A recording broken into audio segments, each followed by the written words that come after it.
There once walked a traveler, a weathered soul who had followed many roads, forest roads, mountain roads, dusty roads that wound through villages and vanished again into the quiet places of the world.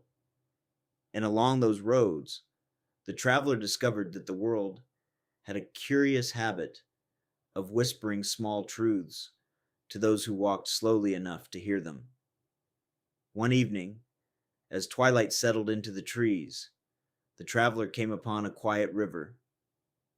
The water moved gently between smooth stones, winding and bending as though it carried the memory of the mountains from which it had been born. The sight reminded the traveler of a young man he had once seen sitting beside a different river many years before. The young man was angry. Each time the water struck a large stone in the middle of the stream, he would throw pebbles into the water in frustration. "Why does the river not simply push the stone away?" the young man demanded. An old woman who sat nearby laughed softly. "Because the river is wiser than you," she said. She pointed toward the water. "Watch long enough, and you will see something strange.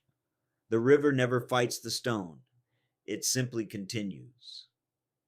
The traveler sat beside the river for a long while, watching the current bend and flow around each stubborn rock in its path. Patient, persistent, untroubled. And after some time, the traveler began to wonder how many of life's stones were never meant to be moved at all. At last, the traveler rose, gathered the staff, and stepped once more onto the winding road. And somewhere beyond the trees, the river continued its quiet journey around the stones that stood in its path. And somewhere, the traveler still walks.